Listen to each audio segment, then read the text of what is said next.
स्वामी जी की कक्षा में आप सभी का स्वागत है। आज मुझे ऐसा लग रहा है कि हम कलयुग में पुरातन काल में लौट रहे हैं, पुराने समय में लौट रहे हैं। पुराने समय में जिस प्रकार की घटनाएं घटीं, मुझे ऐसा लगता है कि कलयुग में भी वही घटनाएं घट रही। जैसे उदाहरण स्वरूप, जब महाभारत काल था तो महाभारत काल में जो कौरव और पांडवों के बीच में युद्ध हुआ था, उसकी शुरुआत, चाहे भगवान कृष्ण जब गए थे कौरवों के पास, उन्होंने 5 गांवों की मांग की थी और कहा था कि अगर 5 गांव तुम पांडवों को दे दो तो युद्ध न टल सकता है। और कौरवों ने बात नहीं मानी थी। लेकिन जो लगता है मुझे, जो मुख्य आधार था जिसकी वजह से भगवान कृष्ण ने कौरवों का नाश किया और उन सभी लोगों का नाश किया जो धर्म के साथ नहीं खड़े हुए, जो अधर्म के साथ खड़े हुए, मुझे ऐसा लगता है। मुझे आज लगता है कि फिर वही पुरातन काल लौट के आ गया है।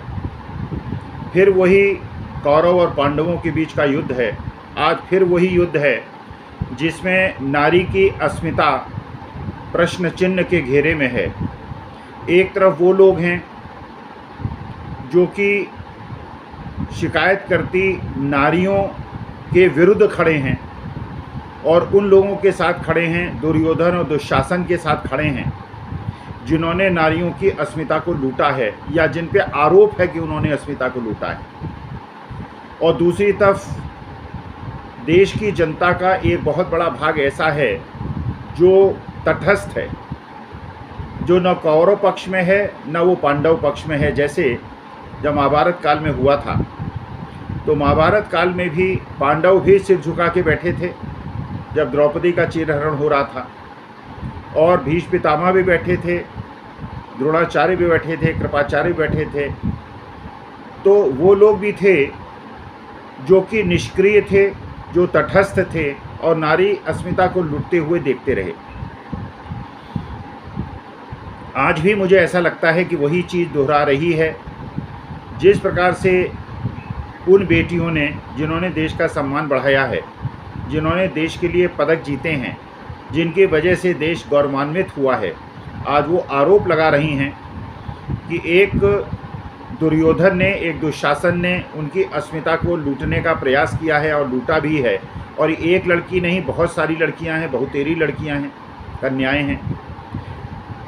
तो एक सामूहिक आरोप है और जिस पे आरोप है उसका क्रिमिनल बैकग्राउंड है, उस पे 40 से ज़्यादा मुकदमे दर्ज हैं और बड़े भीषण धाराओं के अंतर्गत दर्ज हैं।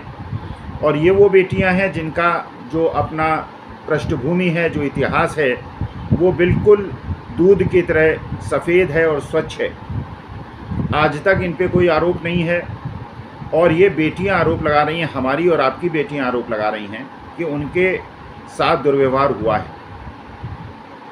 तो आज भी समाज में उसी प्रकार के लोग हैं। कुछ ऐसे हैं जो कि अस्मिता लूटने वाले के साथ खड़े हैं, कुछ लोग ऐसे हैं, कम से कम आज इतना परिवर्तन है, उस समय तो शायद भगवान कृष्ण के अलावा लड़कियों के साथ, कन्याओं, बेटियों के साथ, द्रौपदी के साथ कोई नहीं खड़ा हुआ था। लेकिन आज कुछ लोग ऐसे हैं जो बेटियों के साथ खड़े हैं।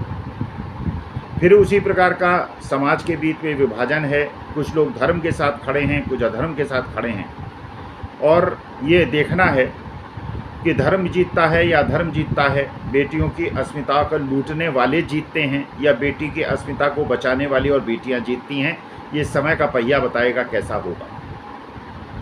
तो मुझे लग रहा है कि उसी प्रकार से जैसे समुद्र मंथन हुआ था और दैत्यों और देवताओं ने समुद्र का मंथन किया था और उसमें अमृत भी निकला था और विष भी निकला था, और जो विष था वो महादेव ने पिया था और जो अमृत था वो विष्णु भगवान ने जो अपनी लीला की उसके कारण वो सब देवताओं को मिल गया था। और बाद में राहु केतु, क्योंकि कुछ भेष बदल के अपना माया रूप लेकर कुछ ले गए थे और विष्णु ने उनको काट दिया था और राहु केतु 2 ग्रह बन गए थे जो अब मानते हैं कि उनका भी अपना अस्तित्व है। तो मुझे लगता है कि आज भी उसी प्रकार का समुद्र मंथन हो रहा है और इस समुद्र मंथन में विष भी निकल रहा है, अमृत भी निकल रहा है। और मुझे ऐसा लगता है, क्योंकि मैं सनातनी हूँ और भगवान पर मेरी पूरी आस्था है, ईश्वरवादी हूँ और प्रभु के अस्तित्व में विश्वास करता हूँ, तो मुझे लगता है कि उसी प्रकार की घटनाएं फिर घट रही हैं।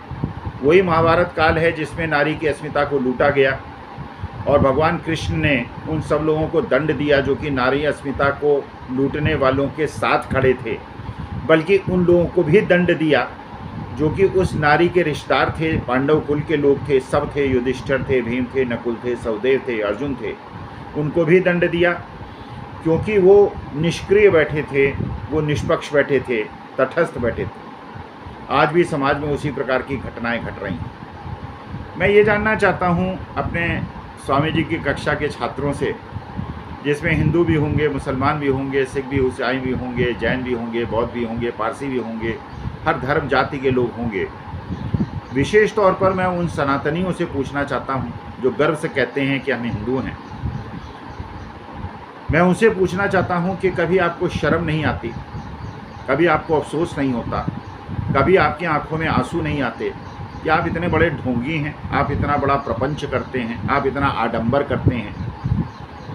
जब नवदुर्गे का समय आता है, 9 दिन आप व्रत रखते हैं, अष्टमी या नवमी के दिन आप बेटियों को पूजते हैं, उनके चरण धोते हैं, उनको भोजन कराते हैं, माथे पे टिकट लगाते हैं और उनको कुछ दान दक्षिणा दे के विदा करते हैं और कृतार्थ महसूस करते हैं कि देवी आपके घर में पधारी।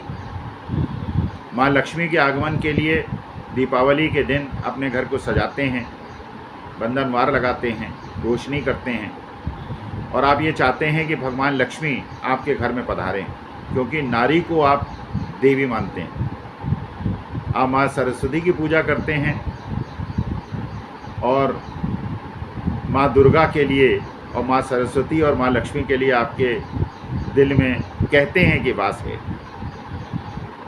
तो जब बेटियां कह रही हैं कि उनके साथ अनाचार अत्याचार हुआ है और एक तरफ वो खड़े हैं जो लोग दुर्योधन और दुशासन और धृतराष्ट्र के रूप में आंख मूंदे बैठे हैं, और तब भी आप इन व्यभिचारियों के साथ खड़े हैं, आप बेटियों के साथ नहीं खड़े हैं, और दूसरी तरफ आप प्रपंच करते हैं कि आप सनातनी हैं, आप हिंदू हैं और नारी सम्मान करते हैं, और आप कहते हैं जिस देश में, जिस धरती में नारी की पूजा होती है वही स्वर्ग समान होता है। तो इस प्रकार का जो स्प्लिट पर्सनैलिटी है, क्या आप उसका प्रदर्शन नहीं करते? क्या अगर आप मानते हैं कि आप सनातनी हैं तो क्या आपकी भुजाएं नहीं फड़कती? क्या आपका रक्त नहीं खौलता? क्या आपको ये महसूस नहीं होता कि आपको उन बेटियों के साथ खड़ा होना चाहिए? क्या आपको ये कभी याद नहीं आता, कभी महसूस नहीं होता कि अगर आप अपने को हिंदू और सनातनी कहते हैं तो भगवान कृष्ण ने क्या कहा था, किस प्रकार से मथुरा वासियों की उन्होंने रक्षा की थी? जब इंद्र ने कुपित होकर वर्षा की झड़ी लगा दी थी तो भगवान कृष्ण ने ये कहा था मथुरा वासियों से कि तुम गाय की पूजा करो, तुम पृथ्वी की पूजा करो, तुम सृष्टि की पूजा करो, इंद्र की पूजा न करो। और फिर उन्होंने मथुरा वासियों को बचाया था और उन्होंने जिस प्रकार के संदेश हमें दिए थे, उपदेश दिए थे। आप कहते हैं कि आप भगवद गीता को मानते हैं, आप हिंदू धर्म को मानते हैं, भगवान कृष्ण को मानते हैं, लेकिन भगवान कृष्ण की कही हुई चीज़ों को आप नहीं मानते। आप ढकोसला करते हैं क्या? आप आडंबर करते हैं क्या? क्या आप पाखंड करते हैं? अगर आप सच्चे सनातनी हैं, अगर आप सच्चे हिंदू हैं और हिंदू धर्म में आपकी आस्था है और आप कहते हैं कि नारी को आप देवी मानते हैं और भगवान का रूप मानते हैं, अर्धनारीश्वर रूप जो परमेश्वर ने रखा था, ये दिखाने के लिए रखा था कि जितना योगदान समाज में पुरुष का है उससे अधिक योगदान नारी का है, क्योंकि वो फल फूल देने वाला वृक्ष है और ये धरती में जो धर्म बचा है, जो थोड़ा बहुत संस्कार बचे हैं, ये महिलाओं की वजह से बचे हैं। और इसके बावजूद आप उन किसानों के साथ नहीं खड़े होते, आप उन अन्नदाता के साथ नहीं खड़े होते, आप युवाओं के साथ नहीं खड़े होते, आप बेटियों के साथ नहीं खड़े होते, और उसके बाद भी आपको गर्व होता है कि आप हिंदू हैं। तो मुझे दिमाग में एक प्रश्न चिन्ह आता है, क्योंकि मैं सनातनी हूँ, मैं हिंदू हूँ, मैं भगवान को मानने वाला हिंदू हूँ, मैं पूजा करने वाला हिंदू हूँ और मैं भगवान में आस्था रखता हूँ। और मैं ये मानता हूँ भगवान कृष्ण ने जो कहा था, यदा यदा हि धर्मस्य ग्लानिर्भवति भारत अभ्युत्थानम धर्मस्य तदात्मानं सृजाम्यहम्। जब भगवान कृष्ण ने कहा था कि जब अधर्म अपनी पराकाष्ठा में पहुँचेगा, जब धर्म बिल्कुल तिरोहित हो जाएगा इस धरती से, तो मैं पुनर्जन्म लूँगा और मैं धर्म की स्थापना करूँगा, धर्म का नाश करूँगा। कल की अवतार के बारे में हम सुनते हैं कि उनका अवतार होना है, तो मुझे लगता है कि भगवान शायद प्रकट होंगे, धरती से अधर्म हटेगा, बेटियों पे अत्याचार करने वाले नष्ट होंगे और जो तटस्थ बैठे हैं, जो चुप बैठे हैं, वो भी नष्ट होंगे और भगवान श्री कृष्ण धर्म की स्थापना करेंगे, द्रौपदियों की रक्षा करेंगे, अन्नदाताओं की रक्षा करेंगे, देश के युवाओं की रक्षा करेंगे। मैं आशावान हूँ क्योंकि मैं सनातनी हूँ, मैं हिंदू हूँ, मैं असली सनातनी हूँ, मैं ढोंगी और पाखंडी सनातनी नहीं हूँ। इसलिए मेरी आशा बरकरार है और मैं परमेश्वर से, भगवान श्री कृष्ण से प्रार्थना करता हूँ कि ये भगवान, बहुत अधर्म बहुत बढ़ गया है, कलयुग बहुत काला हो गया है और जिस प्रकार के अनाचार अत्याचार धरती पे घट रहे हैं, भगवान अगर तुमने सही वादा किया था तो धरती पे जन्म लो, प्रकट हो और इस अधर्म का नाश करो, धर्म की स्थापना करो। वरना मैं समझूंगा कि तुमने जो भगवद गीता में कहा था वो कहानी थी, उसका कोई मतलब नहीं था, वो एक कपोल कल्पित चीज़ है। लेकिन मैं क्योंकि आस्थावान हूँ, क्योंकि परमेश्वर मुझे तुम पर विश्वास है, इसलिए प्रकट हो, धर्म की स्थापना करो, अधर्म का नाश करो।